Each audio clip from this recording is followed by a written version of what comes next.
সপ্তাহ জুড়ে টানা বৃষ্টিতে বেইজিং শহর, হেবেই, ইনার মঙ্গোলিয়া, শানসি সহ চীনের উত্তরাঞ্চলের বিভিন্ন অংশে দেখা দেয় চরম জলাবদ্ধতা ও ভূমিধস। শুধুমাত্র মিওন জেলাতেই ৩১৫ মিলিমিটারের বেশি বৃষ্টিপাত রেকর্ড হয়েছে। পরিস্থিতি মোকাবেলায় বেইজিংয়ের ইয়ানসিং, হুয়ারু এবং মিওন অঞ্চলে রেড অ্যালার্ট জারি করেছে প্রশাসন।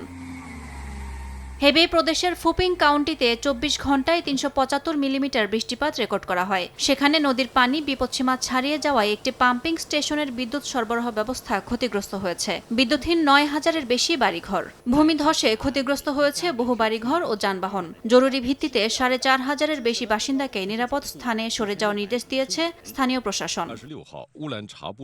ইনার মঙ্গোলিয়ার উলানকাব এলাকায় উদ্ধারকারীরা লাইফ বোটে করে বাসিন্দাদের সরিয়ে নিচ্ছেন। চীনের পানি সম্পদ মন্ত্রণালয় জানিয়েছে অন্তত ১৭টি নদীর পানি বিপৎসীমার উপর দিয়ে প্রবাহিত হচ্ছে।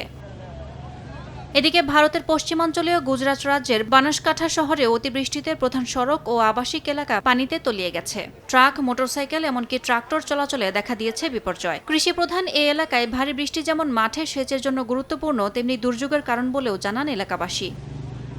ইয়াসমিন অনন্যা, সময় সংবাদ।